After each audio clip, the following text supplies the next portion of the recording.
이강민의 잡지사 1월호 15번째 페이지.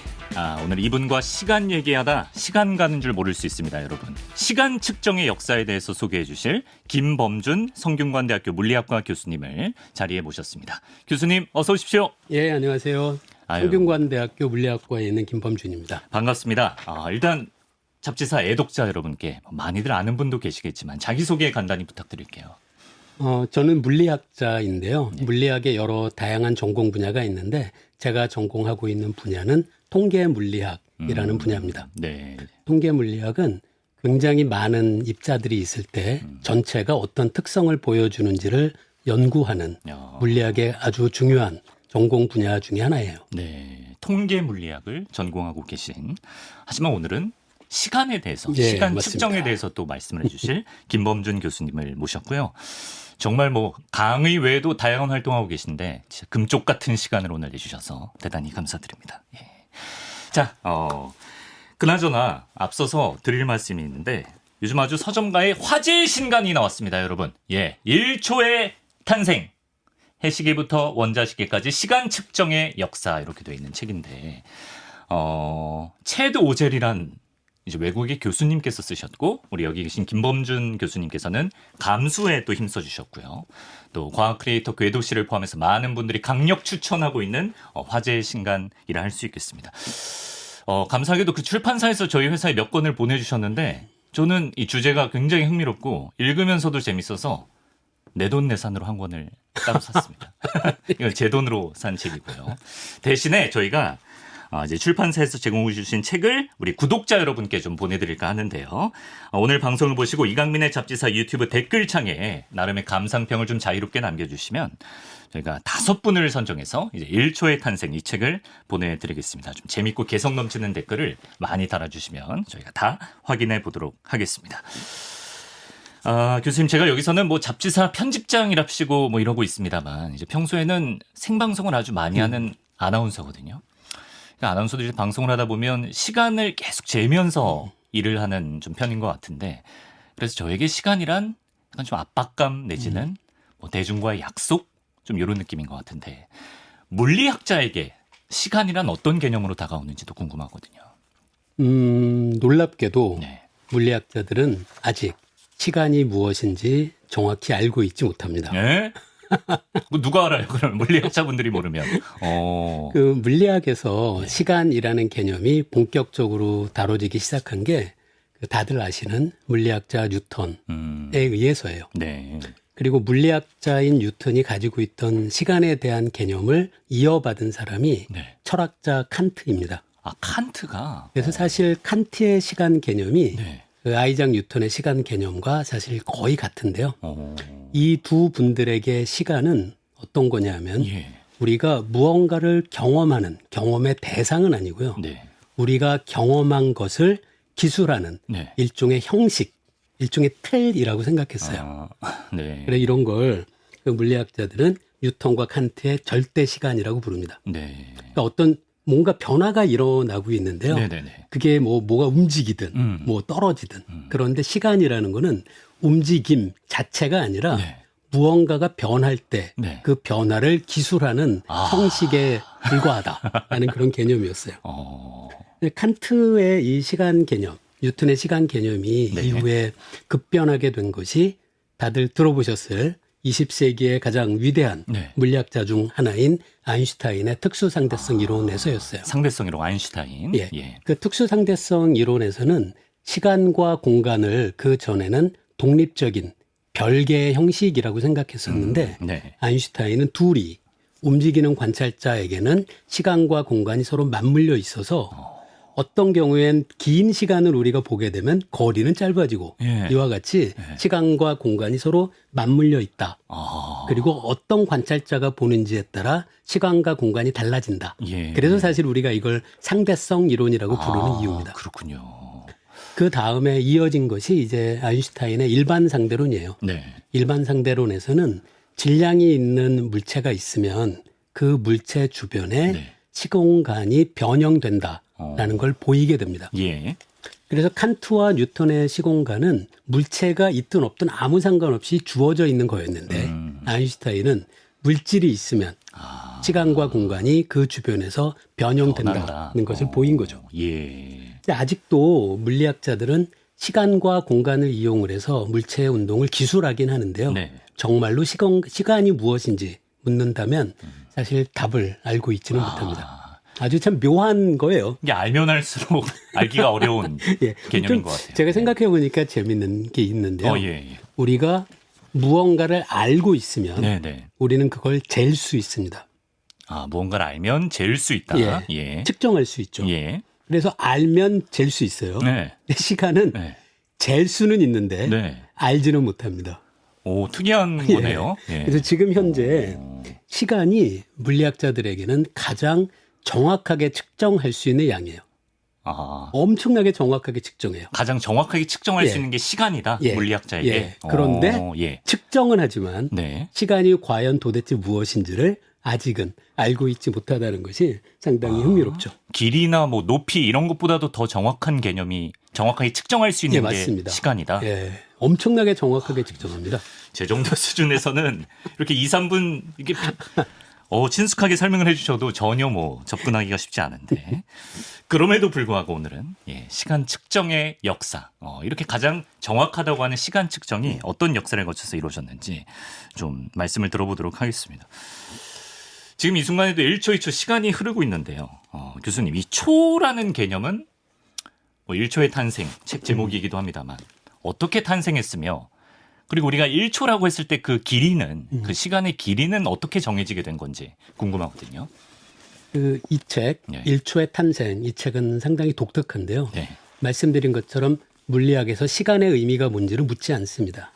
이 책은 우리가 정확히 알지는 못하지만 시간을 인류가 어떻게 측정해 왔는지 그 역사를 담고 있는 책이에요. 네. 이 책에서는 시간을 잴 때 우리가 항상 이용하는 것이 무언가가 규칙적으로 반복되는 것, 그걸 이용해서 우리가 시간을 측정할 수 있다고 이 책에서 이야기하는데요. 네네. 이 책의 앞부분에는 이걸 이 번역하신 분도 참 번역을 잘한 것 같은데 이거를 똑딱임이라고 부릅니다. 똑딱임, 우리 똑딱똑딱 할 때. 네, 맞습니다. 우리가 똑딱이라고 할 때 한 번을 이야기하는 건 아니잖아요. 예. 계속 똑과 딱이 규칙적으로 반복될 때 네. 우리는 시간이 똑딱똑딱 흐른다라고 얘기하죠. 아, 그래서 그러면 네. 이 똑딱임, 어떤 똑딱임을 이용을 해서 네. 인류가 시간을 측정해 왔는지 네. 그게 이 책에 일종의 역사 순서로 이렇게 잘 기술되어 있어요. 아, 지금 말씀하신 1초라는 네. 시간은 네. 사실은 1분 혹은 더 긴 시간인 1시간에서부터 파생되어 온 단위예요. 그래서 1분이 60개가 모이면 1시간이 되고요. 네. 1초가 또 60개가 모이면 1분이 되죠. 그렇죠. 예. 그래서 1초의 정의는 사실 1시간의 정의에서 이어집니다. 1시간의 정의는 그럼 뭡니까? 근데 1시간은 예. 하루를 24시간으로 나눈 것에서 이어진 거라서 아, 1초의 정의를 우리가 이해하려면 사실 하루의 길이를 아는 것하고 1초에라는 시간의 길이가 얼마나 되는지를 아는 것과 서로 연결되어 있는 거죠. 이 큰 단위부터 파생되는 거예요. 그럼 하루는요, 맞습니다. 교수님? 그렇죠. 네. 하루는 사실 우리 모두 다 네. 직관적으로 알 수 있습니다. 지구. 아침에 네. 해가 뜨면 네. 아침이고 아, 그러네. 더 직관적이네. 해가 예. 지면 저녁이죠. 그렇죠. 예. 그래서 하루의 길이는 어느 정도인지를 우리는 직관적으로 알 수 있는데요. 네. 이 하루의 길이는 또 1년의 길이하고 아, 또 관계가 되죠. 예. 그래서 몇 개의 하루가 모이면 네. 1년이 되는지 아, 그걸 한 해의 길이라고 우리가 생각할 수 있습니다. 네. 제가 생각해 보니까 우리말에서 한 해라는 게 참 재밌었어요. 왜 뭐가 재밌죠? 이게 네. 한 번 네. 해가 되풀이 되는 시간이란 뜻입니다. 한 해. 아, 그러네. 해가 하나 있는 시간. 맞습니다. 아, 그러면 그러네. 이 한 해의 길이를 결정하는 건 네. 사실 누구나 네. 관심이 있다면 1년, 한 해가 약 360일 정도라는 건 누구나 알 수 있어요. 그렇죠. 예. 아침에 집에서 나오셔서 네. 현관문 앞에 예를 들어 정확히 똑같은 위치에 서서 네. 그날 네. 해가 어디서 떠오르는지를 보는 겁니다.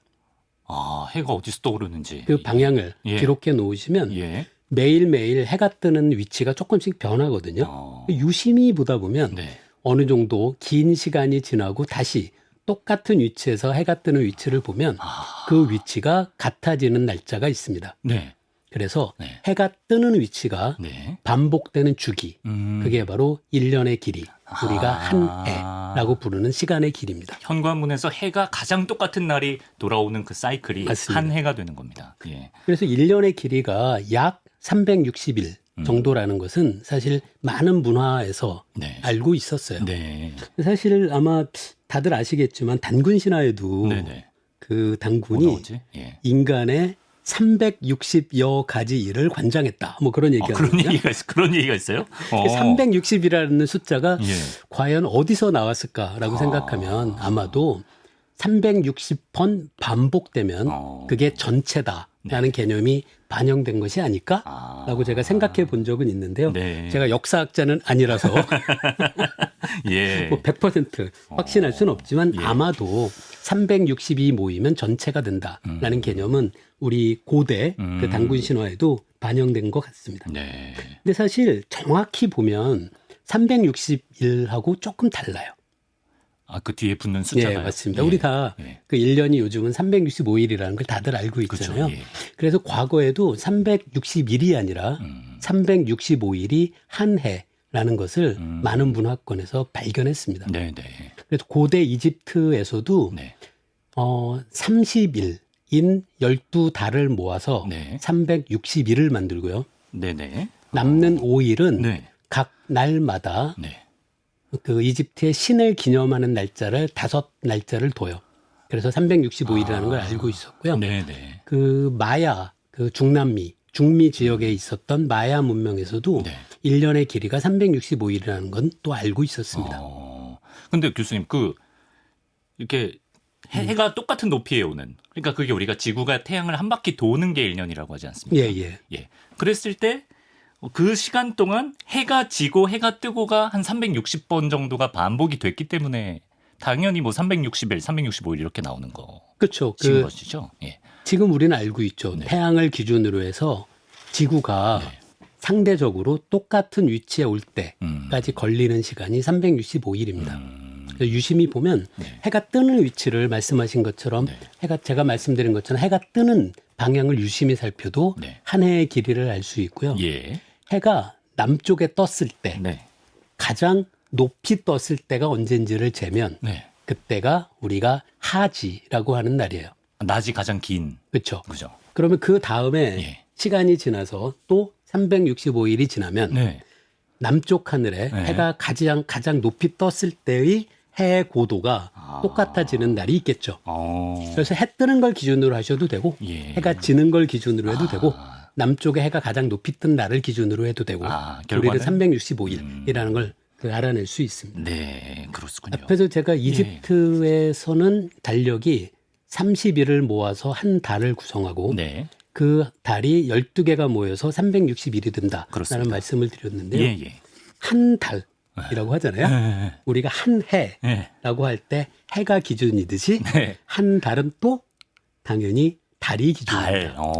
그래서 달의 모습은 네. 유심히 보시면 그 초승달이 네. 상현달이 됐다가 보름달이 되고 점점 달이 뜨는 시간이 늦어지면서 새벽녘에 해가 뜨는 이제 하얀달, 금음달로 변하거든요. 그렇죠. 예. 그래서 달의 모습이 한 번 반복되는 시간이 한 달입니다. 그래서 우리가 한 달을 한 달이라고 하는 겁니다. 예, 예. 그게 또 한 12번 반복되니까 12달이 된 거군요. 맞습니다. 예. 그래서 한 달이 한 약 30일 정도다라는 거는 모든 문화권에서 대부분 알고 있었어요. 네. 우리가 지금 사용하고 있는 언어에도 네. 한 달, 한 해처럼 그 그러네. 흔적이 남아있는 거죠. 네. 사실 요즘에 워낙 이제 곳곳에 시계가 있으니까 그렇게 느껴지지 않습니다만 사실 이 시간이라는 게 추상적인 개념인데 이 눈에 보이지 않는 시간을 교수님 인류는 언제부터 측정하기 시작한 걸까요? 상당히 오래전부터 시간을 측정한 그런 유적들이 남아 있습니다. 그 시간의 측정이 중요하게 된 것은 아마도 신석기 시대에 농업이 발전하면서부터일 것 같아요. 농사 때문에. 사실 매일매일의 뭐 온도는 네. 보면은 뭐 비가 오면 낮아지기도 하고 해서 규칙적이지 않습니다. 그렇죠. 예. 하지만 해의 움직임을 유심히 살피면 작년에 이쯤 씨를 뿌렸다면 올해는 언제 뿌려야 될까를 날씨를 보면 알기 어려워도 예. 해가 뜨는 위치를 보면 알게 되죠. 중요하네. 예. 그래서 농업의 발전과 이 정확한 일년의 길이를 재기 시작한 것이 네. 거의 같은 시점이라고 생각할 수 있을 것 같아요. 네. 그런데 네. 이런 어떤 실용적인 목적도 있지만 예. 과거에는 이 날짜를 정하는 것, 오늘이 1년 중 언제쯤이다라는 걸 알아내는 것 자체가 네. 사실 국가 권력하고 관계가 있었습니다. 권력하고. 그 여러 흔적들이 있는데요. 예를 들어 아주 오래전에 그 비가 안 와요. 네. 그래서 왕이 명령해서 기우제를 지냈습니다. 네. 기우제를 지내는데 비가 안 와요. 그러면 뭘 하고 있을까요? 기우제를 지낸 날짜가 길한 날이 아니었기 때문이다. 뭐 그런 얘기를 할 수 있죠. 빠져나갈 구멍이네. 예. 그래서 그 사실 조선시대 역법에서도 어느 날은 어떤 거를 하기에 가장 좋은 날이라는 것들이 거의 역법의 대부분 기록입니다. 예. 그러니까 이처럼 길한 날과 흉한 날을 정확히 파악하고자 하는 어떤 권력의 욕구로 1년을 정확하게 길이가 얼마나 되는지 네. 오늘이 과연 몇 월 며칠인지 예. 그런 걸 알아내는 것이 국가 권력하고도 큰 관계가 있었다고 생각할 수 있죠. 예. 그래서 오래전에는 네. 이 역법을 만드는 것 자체가 아무나 할 수 있는 일이 아니었어요. 뭐 어떤 기술적인 그런 문제가 아니라 네. 함부로 국가 권력의 정점에 있는 사람이 아닌 사람이 역법을 만드는 건 굉장히 그 일종의 예. 반역에 가까운 그러네. 행위였을 것 같습니다. 예. 그래서 그 조선 시대에도 그 세종대 네. 이 궁궐 안에 간이대라는 걸 설치해서 네. 이 정확한 천체 관측을 시작해요. 예. 그러면서 우리나라의 독특한 고유한 역법을 찾아내기도 하죠. 그런데 명나라에서 사신이 우리나라에 왔을 때 네. 신하들이 그리고 세종도 이 천체 관측 기구를 사신에게 보여주는 것을 두려워하는 장면이 있습니다. 그래요? 그게 이제 명나라 황제만이 네네. 그 천체를 관측하고 역법을 반포할 수 있다라고 생각했던 거죠. 우리가 권력이 좀 도전하는 모양새가 되니까. 그렇죠. 예. 그렇습니다. 그럼 아까 그 교수님께서 굉장히 예전부터 사람들이 시간을 측정했던 아주 오래된 유적이 있다고 하셨는데 대표적으로 소개해 주실 유적이 있으신 것 같아요. 아일랜드에 가면 가장 오래된 시간 측정 유적이 있다고요. 예, 그 뉴그레인지라고 불리는 그 유적이 있는데요. 이게 도대체 언제 만들어졌는지는 어느 정도 짐작은 하고 있습니다. 이게 무려 기원전 3200년 무렵입니다. 정말 오래됐죠. 한 반만 년 전. 그렇죠. 아까 얘기 나온 당군신화보다도 더 오래된 그러네 진짜. 예. 근데 이 유적이 과연 예. 어떤 목적을 갖고 있었을까라는 것을 네. 그 현대 과학자들이 찾아내게 되는데요. 네. 그 이 유적에 보면 그 입구 쪽에 그 어떤 돌이 있고 네. 그 위에 그 투명한 수정, 석영이 거기에 박혀 있대요. 근데 그 수정을 통과한 빛이 예. 그 뉴그레인지 유적의 바닥을 정확하게 네. 일직선으로 바닥에 햇살을 들이우는 날짜가 예. 정확히 동짓날 해 뜰 때라는 것을 과학자들이 관찰하게 됩니다. 그날만 햇빛이 예. 실내 그 통로로. 맞습니다. 길게. 그래서 이게 네. 우연이라고 볼 수는 없고요. 그리고 그 수정을 설치한 위치를 보면 이렇게 처음에 놨다가 이렇게 옮긴 흔적도 있고 그렇다고요. 예. 그러니까 조정을 하면서 맞추려고 정확하게 했구나. 맞춘 거죠. 그러니까 이런 걸 보면 예. 이 뉴그레인지 유적을 만든 이 3, 4시대인들도 네. 동지라는 날이 특별하다. 팥죽 그리고 먹었나? 그걸 알고 있었다고. 지금 말씀하신 것도 좀 재밌는데요. 예. 그 동짓날을 예. 이렇게 기념하는 문화가 꽤 많아요. 그렇습니까? 우리나라에선 팥죽을 먹죠. 예. 그 팥죽이 붉은색인 것도 이유를 좀 아시잖아요. 약간 좀 그렇죠. 척사라고 하죠. 예. 그래서 사악한 귀신들을 내쫓는 그런 그 흔적인데요. 그 동짓날이 가장 밤이 긴 날이기도 하지만 흥미로운 게 동짓날을 지나면서 낮이 길어지기 시작합니다. 그렇죠. 가장 짧은 예, 때니까. 그 가장 짧으니까. 그래서 동짓날이 흥미롭게도 어떤 탄생, 빛이 어둠을 이기기 시작하는 날 그런 의미를 줄 수가 있죠. 그래서 뉴그레인지 유적도 동짓날 해 방향에 일치하는 것도 아마 그런 이유인 것 같고요. 일부는 그 기독교의 성탄절이 네. 동짓날쯤이거든요. 네. 그것도 빛이 어둠을 이기기 시작한 어떤 새로운 탄생을 기념하기에 네. 동짓날 무렵이 가장 적합한 날이었기 때문이다라는 주장도 있는 것으로 알고 있습니다. 예. 그 제가 스웨덴에서 몇 년 산 적이 있는데요. 네. 거기는 루시아 축제라는 게 12월 말에 또 있습니다. 네. 그것도 아마도 그게 루시아는 사실은 기독교의 성인의 이름인데 네. 그 기독교가 스웨덴 지역에 전파될 때 네. 당시에 있었던 토착 신앙을 흡수한 것이 아닐까라고 생각해요. 거기서만 축하하는 거 보면. 예. 근데 그것도 그 사실은 빛을 상징하는 날입니다. 뉴 그레인지를 통해서 가장 초기의 시간 측정의 어떤 흔적을 살펴봤는데, 그럼 교수님, 저런 형태의 시간 측정 이후로 좀 시간을 재는 기술들은 어떤 식으로 발전해 왔을까요? 그 뉴 그레인지 유적은 1년 정도 되는 길이의 시간을 잴 수는 있지만 네. 1시간, 2시간을 잴 수는 없는 유적이잖아요. 네. 그래서 그 해 움직임을 이용해서 시간을 재는 장치는 아주 오래전부터 있었어요. 사실 해가 어디에 있는지 그 방향을 이용을 해서 네. 시간을 측정하는 것은 아주 간단합니다. 네. 그냥 땅에 막대기를 세우면 됩니다. 그림자? 맞습니다. 그래서 고대 그리스에서도 그노몬이라는 막대를 이용을 해서 막대의 그림자가 어느 방향을 가리키는지를 갖고 시간을 잴 수 있었고요. 네. 그리고 동양에선 이걸 규표라고 부릅니다. 이것도 그 막대기예요. 사실은 막대기입니다. 규표. 예. 그래서 해시계는 굉장히 오래전부터 만들어졌는데요. 네. 해시계는 항상 쓸 수 있는 건 아니었어요. 예를 들어 뭐 날이 흐리면은 그림자가 안 보이고 그러네. 또 밤에도 잴 수 없죠. 그러네요. 그래서 이런 문제 때문에 그 다음에 이제 인류가 만들어낸 시계가 바로 물시계와 모래시계입니다.